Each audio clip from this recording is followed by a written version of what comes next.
many, many times now. And that's the idea that the Gospels basically just created a Messiah that fulfilled Old Testament prophecy. You'll see this especially with like the idea of the virgin birth, and the word in Hebrew doesn't actually mean virgin, but the people who would interpret it, they just interpret it to be virgin. And so how would you, maybe a basic idea of how you would respond to someone who says that the Gospels just created a Messiah that would make the people of Israel who are occupied by the Romans feel better? I would say yes and no. In some sense, they kind of did reinterpret a lot of these Old Testament passages, but I don't think that's a bad thing. That was part of the cultural context. That's kind of what they did. So Paul Copan wrote an article on this. I think it's like, did the New Testament authors misquote the Old Testament? And he basically explains what they're doing is they're not saying Jesus fulfilled these prophecies.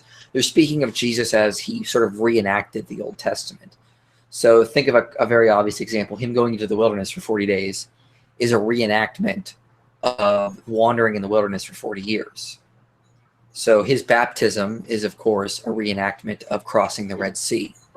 These types of things. Feeding of the 5,000, it's a reenactment of something some of the prophets did. That happens a lot. His triumphant entry into Jerusalem is also reenactments. A lot of this happens.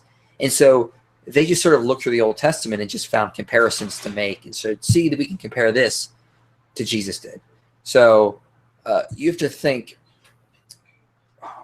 Bruce Molina and Richard Roba wrote something called Social Science Commentary on the Synoptic Gospels.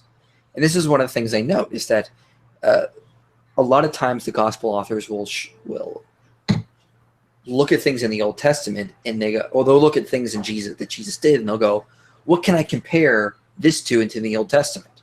And they'll just find things to compare to, and they'll make these connections on purpose. People do that today. This is why we call random football games David and Goliath stories. Or you'll see people comparing their life events to be Daniel and the lions. People just do that. The gospel authors did that much in part of the context, far more than it is for us.